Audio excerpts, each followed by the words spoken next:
The Emergency Medical Treatment and Labor Act, or EMTALA, requires hospitals to make medically sound efforts to avert deterioration in situations in which a person's health is in danger. The Supreme Court's decision in Dobbs v. Jackson Women's Health Organization has brought into view the conflict between that requirement and state laws that permit abortion only when a pregnant person's life is in danger. I'm Stephen Morrissey, managing editor of the New England Journal of Medicine, and I'm talking with Sara Rosenbaum, a professor of health law and policy at the George Washington University Milken Institute School of Public Health.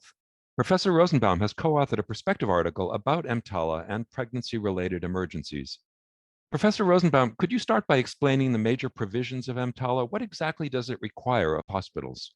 So EMTALA is a law that dates back to 1986. It was a revolutionary law when it passed, and it essentially sets aside what was long a cardinal rule of American law, what we know as the common law. And that was that healthcare providers owe no duty of care even during emergencies. If they undertake care, they certainly have to do it in a professionally appropriate fashion, but they don't have what's called a duty of rescue. EMTALA changed all of this, and by many people, including myself, it's considered the most important American health law we have. So EMTALA applies to any hospital that participates in Medicare and has an emergency department. And for purposes of this discussion, EMTALA has two critical provisions. The first is a requirement that anyone who comes looking for emergency care has a right to what's called a screening examination. That is an assessment of the patient's health condition and potentially whether what the law defines as a medical emergency exists. And a medical emergency is defined as a condition that threatens not just the life of a patient, but threatens the health of a patient. And the health threat is one that is, in the case of pregnant women, expressed specifically. In other words, they are a named group in the statute, and that's because EMTALA was a response by Congress to a lot of evidence that pregnant women in labor were being turned away from hospitals. If the screening examination, which must be non-discriminatory, it must be the same screening examination that the hospital would give to, say, a paying customer like me, if that screening examination reveals an emergency condition, one that threatens health, then the duty of the hospital is to stabilize. And by stabilize, EMTALA means no material deterioration in the patient's condition. So that is the crux of EMTALA. The stabilization duty lasts until the patient is stabilized and can go home, or potentially gets transferred to another facility for more advanced care if such a transfer is needed. But the stabilization requirement is triggered by any health threat. And in terms of stabilizing the patient, the hospital's staff is expected to use good medical judgment. So there's no clinical standard built into EMTALA per se as to stabilization. It turns on the medical judgment of physicians. And how has EMTALA been relevant to pregnant people and pregnancy-related emergencies in particular? Well, as I noted, EMTALA came about as a law because of story after story after story of pregnant women arriving at hospitals in labor only to be turned away because they were uninsured or they were not patients of the hospital. There's one very celebrated case that happened well before EMTALA, but it is one of the most famous of the emergency cases ever in US law, in which a pregnant woman in labor was forced by a hospital to give birth in a parking lot. And even once the baby came, it was a very fast labor, and the woman and her sister came back to the hospital seeking aftercare for her and care for the infant, the nurse met them at the door, handed them a towel, and wouldn't care for them. So these incidents were truly shock the conscience incidents. And of course, there were other cases of people with terrible health emergencies being turned away from Medicare participating hospitals. Medicare, of course, is the single biggest source of funding for hospitals. Just about And so Congress finally in 1986 intervened and said, if we're going to pour billions and over time, of course, trillions of dollars into hospitals, we want to know that emergency departments are open. And we are specifically concerned that emergency departments be open and operationally, clinically sound for pregnant women.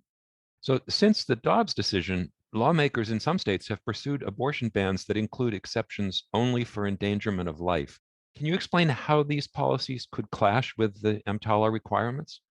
Certainly. So the standard in several of these ban statutes, these state laws that ban abortion, the people, of course, are very, very focused on the fact that what we think of as an abortion that you pursue by choice because you simply would prefer not to have a child or unable to have a child at this time in your life, that those statutes take away that ability to make a choice. But the statutes actually go on from there and attempt to carve out what are increasingly understood to be notoriously limited exceptions to the ban. So situations in which the state will permit an abortion to happen.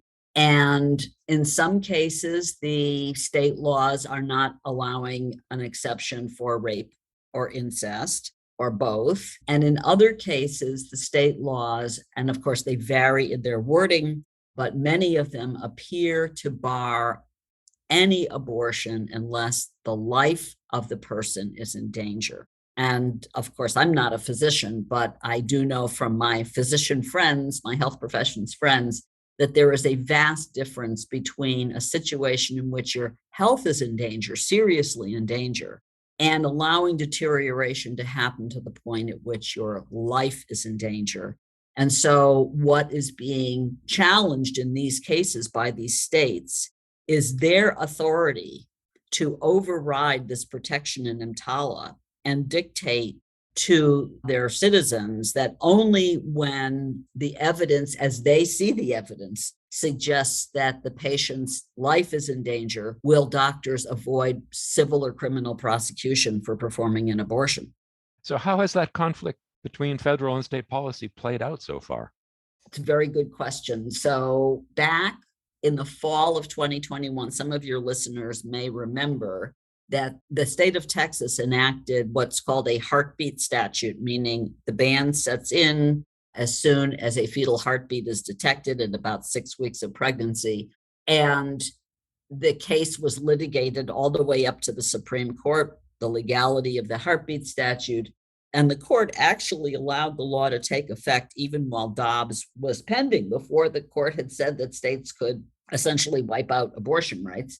And that fact of the Texas law triggered, at that point, a policy statement from the Biden administration. This was all the way back in September, saying, we are reminding all hospitals out there that you have an EMTALA duty if you are participating in Medicare and you have an emergency department. And if somebody comes to you, you have to screen. And if there's a health endangering situation, you have to provide stabilizing treatment. And that treatment, in some cases, could be an abortion, which can be called for in these sorts of situations. It was kind of an academic exercise then because, of course, Roe v. Wade was still the law of the land. Dobbs hadn't been decided. And everybody kind of blew off the Biden policy or didn't really pay it a lot of attention. And then when Dobbs was decided, of course, the outcry was so immense, the administration began to scramble to come up with all the things that it might do, which are, as I'm sure your readers probably are aware at this point, rather limited. But there are a few places where the administration could act. And one of those areas has to do with access during emergencies. And so early in July, the administration reiterated, even in blunter terms, what it had said back in September, including a letter directly from Health and Human Services Secretary Becerra. And the letter said, we are reminding you of your EMTALA duties, and we are reminding you that in these cases, abortion may be the stabilizing treatment that is needed. At that point, people were paying attention. Within 3 days of the letter from Secretary Becerra, The state of Texas had its lawsuit ready to go. They filed a lawsuit arguing that the effort by the federal government to enforce EMTALA violated its autonomy, according to the Supreme Court, to set abortion rules. And within 3 weeks of that suit, the Justice Department took it on itself as part of its enforcement duties to sue the state of Idaho, whose law is particularly astounding. It literally makes every abortion in the case a felony. And the only way a physician can justify the abortion is to become a defendant in what is essentially a homicide case, and would have to defend as a defendant in court just life endangerment, much less health endangerment. And so the Justice Department decided very correctly, in my view, that it wasn't going to wait around any longer to get sued by more states. It made its own move. So in that regard, in a related perspective article, Watson and colleagues discuss the ethical issues that emergency department staff may face in states that have these anti-abortion laws. So how should clinicians navigate providing emergency pregnancy-related care in states that are trying to contravene EMTALA or to criminalize abortion care, as you say? Yeah, it is. We are at the point where, in my view, as a layperson, I'm a layperson, but I'm a lawyer. So I understand what these laws say in the states with bans in place now, or states that are about to enact bans. And let's put aside the issue that sort of hangs over all of us, which is the end of a constitutional right to make choices, putting aside medical needs to make certain choices. But here we're talking about two situations, one involving the cases you and I are chatting about, and one involving the kind of ethical dilemmas that the other authors are writing about. So one kind of case is a case where somebody comes having attempted an abortion that goes wrong. And what do you do in those situations? Well, I will tell you as a lawyer, EMTALA says you cannot refuse treatment. So if that means the completion of a pregnancy termination and stopping bleeding and stabilizing the case, you must do that legally. Now, the authors raise the all-important ethical questions for physicians, which is your duty as a clinician. It doesn't matter that the pregnancy loss is happening because an abortion was attempted. Your duty is to that patient. Your duty is to manage that patient. And your ethical duty is not to disclose any more than you must disclose, which is that the patient was losing a pregnancy and you treated the pregnancy. And of course, that duty will potentially clash with state criminal laws and civil laws that now empower state officials, public officials, to march literally or virtually into an emergency department and demand records. So the question for clinicians is going to be, what do you record? What do you explain? What is your duty to shield? And clinically speaking, it is certainly not incorrect to say that the patient was losing a pregnancy, and I responded to the loss of the pregnancy. But just like we're talking about EMTALA, in our article, this clash between ethical duties and federal and state laws on disclosure is sitting out there as another huge area that the administration is trying to deal with as well. So finally, given all of that, what additional steps do you think can be taken either at the federal level or by individual health systems to ensure that emergency departments can continue to provide appropriate care to pregnant people? I think for reasons of law and the reason of ethics, the only way we are going to surmount the situation we find ourselves in as a country now, where it's literally not safe in certain states to become pregnant, it's not safe from a liability point of view to practice obstetrics. The only thing I can think of is that we must have the medical care system, whether because of its legal duties under EMTALA in the case of hospital care or the ethical duties that are in play here, just simply refuse to comply with the law and begin to see a widespread refusal on the part of prosecutorial officials to enforce the law. I mean, it is the kind of fundamental situation that I don't think anybody in the United States ever dreamed of being in. Meanwhile, of course, the hope is that states that are implementing these extreme limits on abortion will understand, and that the courts will reinforce that whatever they might have the power to do in the wake of Dobbs does not extend to violating federal law. This is the law of the land. Congress has the power, according to the Supreme Court, when it wants to preempt certain kinds of practices in order to preserve life, and the power to preempt certain kinds of state laws that might permit other medical practices.